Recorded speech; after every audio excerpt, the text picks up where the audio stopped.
Salam Xəzər Albaniyasının dəyərli izləyiciləri. Nəhayət uzun fasilədən sonra Kasax monastırının araşdırılması ilə qarşınızdayım.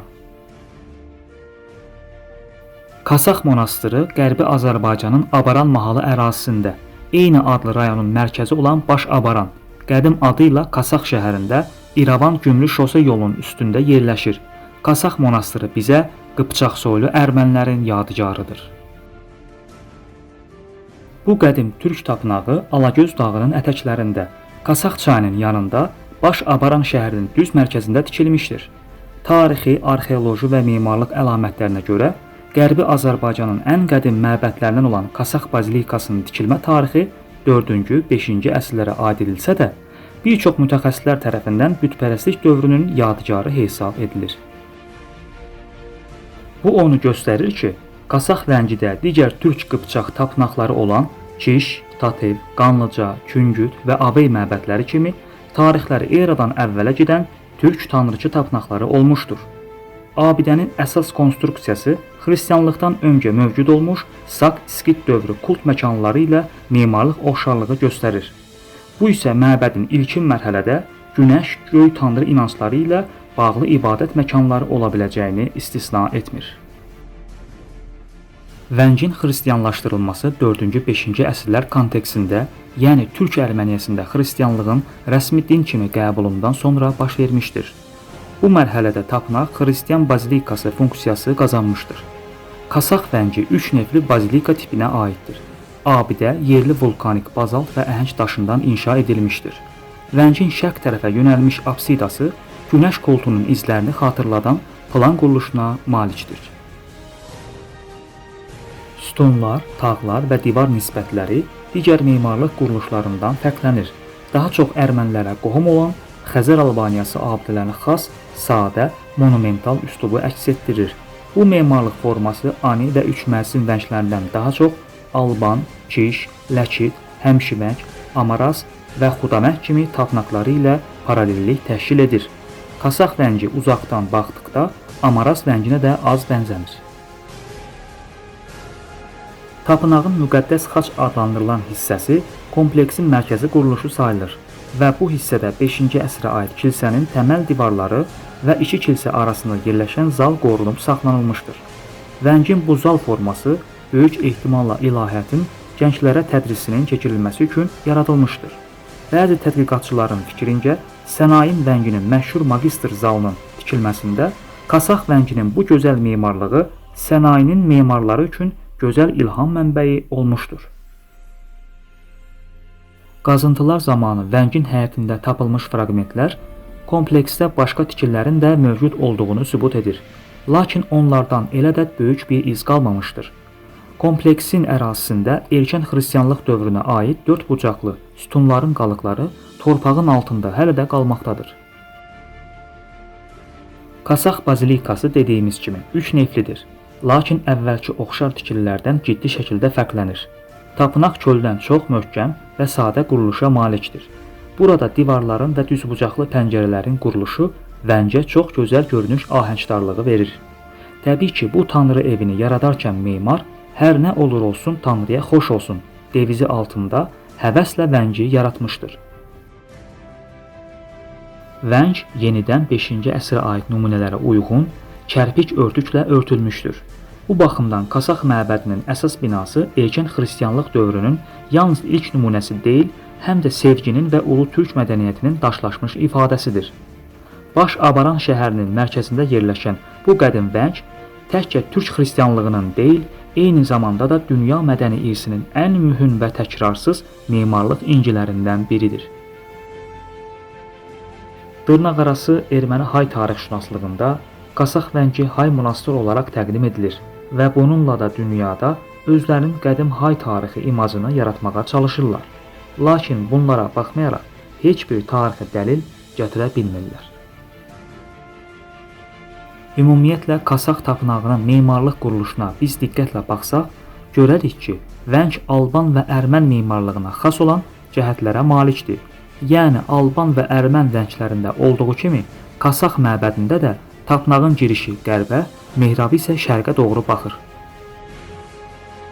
Bu hal Qafqazdakı bir çox vənglərdə xarakterik haldır.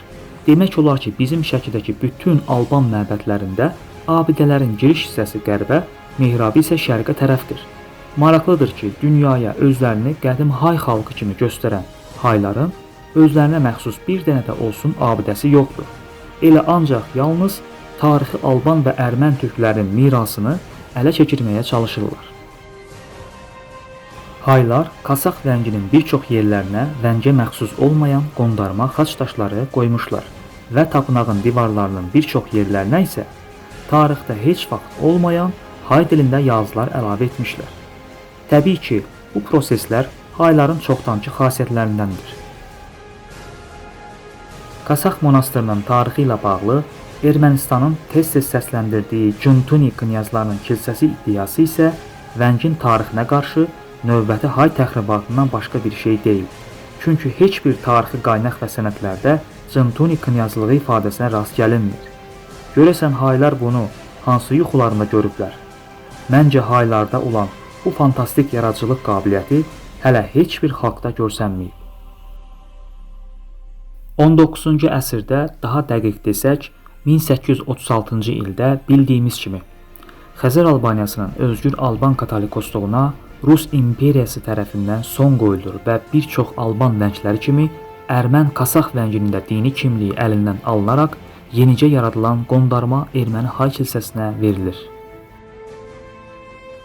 Kasaq monastırı haqda qaynaqlarda məlumat çox az olduğundan sizlərə ətraflı məlumat verə bilmirəm. Sizlərə Kasaq monastırının yerləşdiyi Abaran mahalı haqqında məlumat vermək istərdim. Toponim Apar türk etnoniminə cəmlik bildirən an şəkilçisinin qoşulması ilə yaranmışdır. Aparların, yəni avarların yaşadığı məkan mənasına gəlir. Yəni toponim qədim türk tayfası ilə birbaşa bağlıdır və bölgədə haylıqdan əsər əlamət yoxdur. Mənbələrdə 1-ci, 5-ci əsrlərdə burada Abar türk tayfalarının məskunlaşması haqqında məlumatlara rast gəlinir. 16-cı əsr sənədlərində Səlcuqların, 14-cü, 15-ci əsrlərdə Çingiz xan tatarlarının tabeliyinə keçmişdir. 16-cı əsrdən 19-cu əsrin 30-cu illərinə kimi İrəvan xanlığının mahallarından biri olub. İndi isə gəlin vəngin adı olan Kasaq sözünün tarixi və etimologiyası haqqında danışaq. Kasaq, Kazak, Qazax adları eyni etno-tarixi kökün müxtəlif dövrlərdə aldığı formalardır.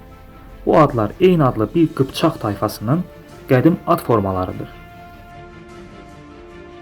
Kasaq sözü qədim türk dillərində azad, sərbəst, heç bir feodal və ya dövlətə tabe olmayan döyüşkən insan mənasını verirdi. Hətta Orxon Yenisey abidələrində də bu söz qaçmaq, ayrılmaq, müstəqil yaşamaq sematikası ilə birbaşa bağlıdır. Yəni Qazax olmaq, boydan, ordudan və ya siyasi mərkəzdən ayrılıb öz tabeliyini özü müəyyən edən şəxs olmaq demək idi. Bu anlayış sonradan etnonimə çevrilmişdir. Orta Asiyada formalaşmış Qazax, Qazaxıstan adını da məhz bu sosial hərbi statusdan almışdır. Kazak forması isə Şərqi Avropa və Slavyan mənbələrində eyni sözün fonetik uyğunlaşmış formasıdır. Rus, Polyak və Ukrayna mənbələrində isə Kazaklar sərhəd zonalarında yaşayan yarı-müstəqil türk-tatar və sonradan slavyanlaşmış toxlular kimi təsvir edilir. Sonradan saxtalaşdırılmış Hay qaynaqlarında bu tayfanın türk mənşəliyi məqsədli şəkildə ört-basdır edilməyə çalışılmışdır. Müasir Azərbaycan ərazisindəki Qazax rayonunun adı da bu etno-tarixi zəngirin mühüm halqasıdır. Yəni Qazax, Kasaq və Kazak tarixi Qıpçaq xalqının adı olmuşdur. Vəngin adının da Kasaq olması bir daha abidənin yaradıcılarının Qıpçaq, yəni Ərmən türklər olduğunu ortaya qoyur. 1947-1948-ci illərdə erməni hayları tərəfindən Kasaq vənginə qarşı böyük təxribatlar törədilərək abidəyə heç vaxt və heç yerdə rast olunmayan hay elementləri əlavə etdilər və tapınağı tanınmaz hala saldılar. Abidənin yerləşdiyi Avaran mahalına erməni haylarının ilk gəlişi 1829-1830-cu illərə təsadüf edir. Həmin vaxt 56 Hay ailəsi Osmanlı ərazisindən köçürülüb, gətirilərək burada yerləşdirilmişdir. Qazax monastırı ilə bağlı araşdırmam sizlərin xoşunuza gəldisə, onda kanalıma abunə olun. Mənim Xəzər Albaniyası adı altında Facebook, Instagram, TikTok və Twitterdə də kanallarım mövcuddur. Onları da izləməyi unutmayın. Sağ olun.